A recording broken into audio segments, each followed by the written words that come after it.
Hi everyone, myself Bhagyashree and today I am going to discuss about the Angular.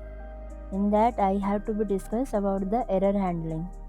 Like you see you are creating any application, there is 100% surety you will always handle with the error. So on that error, how we are catching or how we are handling those error and get solve or get notified to the user also, or if we have to be in hand or I have to like inbuilt also using some technique to remove that, or I have to populate those type of error. So in the Angular application, how we have to be deal with that scenario. In the latest Angular 18 you see there is a multiple features we are having, so we can utilize that also. And apart from that I am going to discuss about that, like how many ways we can discuss or we can see about the error mechanism or error logging mechanism in the Angular application. So for that, let's start with that. You see, I already created application in the Angular and I handle the error also over there. So basically, there is a multiple way in which we have to be handle the error in Angular application.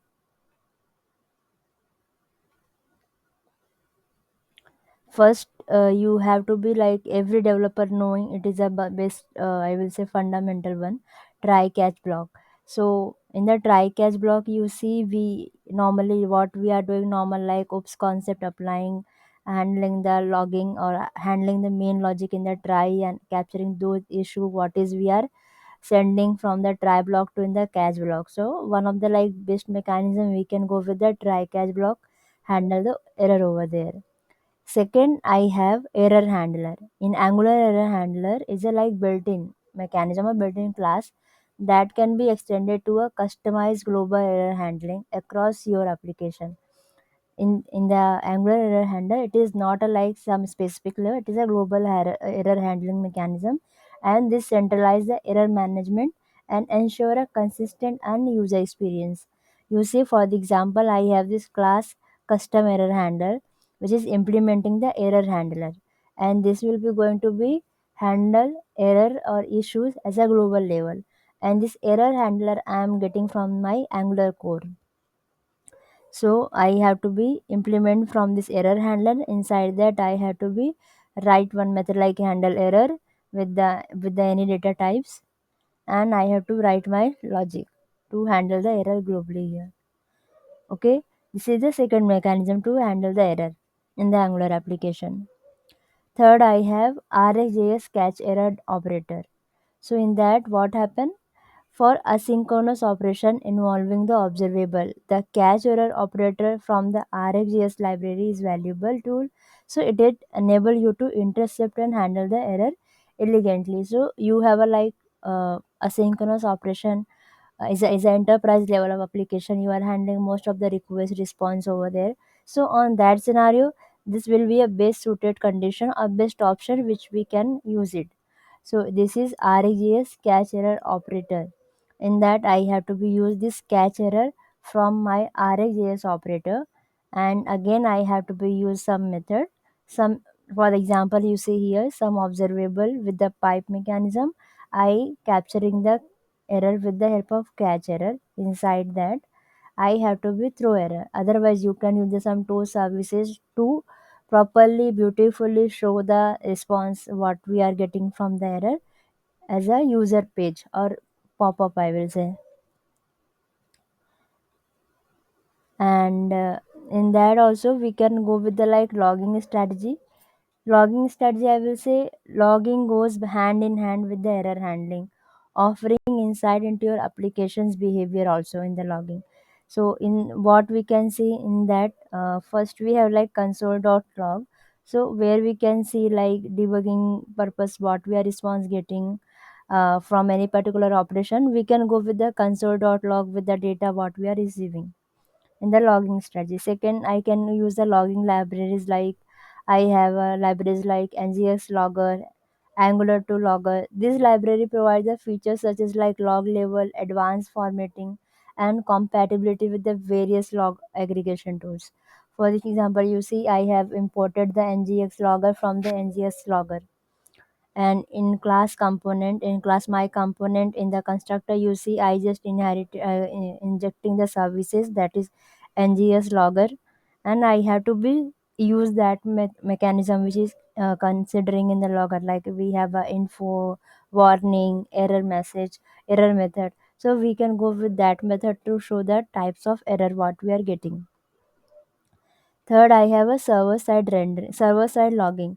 So in that I have like to gain the deeper insight to production errors, implement the server side logging. These involve transmitting the log to a server where they can be stored, analyzed, and acted upon. For example, I have to create the function send log to server, and inside that I just passing the one normal parameter log message with the string format, and inside that I have to be write the logic where I have to be capture the issues or error over there. And apart from that, we have like user friendly error message, like what the response we are actually getting from the error. We can customize this and get the like user friendly error message with the positive user experience even if the faces of the error. And I can use the like error tracking and monitoring.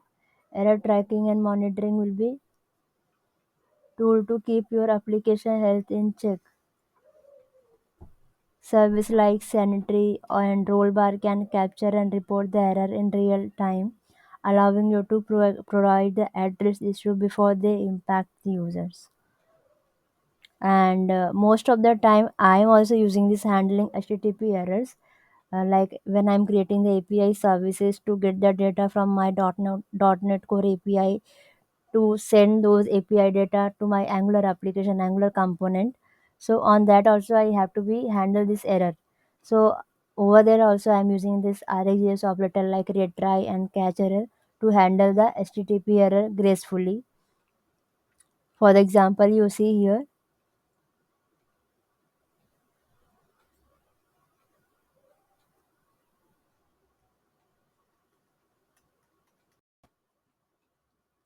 so handling HTTP errors like in the API services, for the example you can see we have HTTP client and cache error retry I'm just taking from my RxJS operator or RxJS library. See, I have this fetch data, and this is like I am returning my API data, and I using my retry mechanism. Like after two retries or two times, I will have to be catch the error. What the exception? What is the error I am getting? So in the catch error, I have to be through the error. So this is the various way which we can handle the error in Angular application. Okay, so that is I want to be discussed, like if anyone asking in the Angular application how you are handling the errors, so you can discuss all this scenario. And I just want to know, if you are a application developed in the Angular, which type of Angular error handling you are using. Please comment it down here, and please like and share this channel and subscribe. Thank you. Meet you in the next video.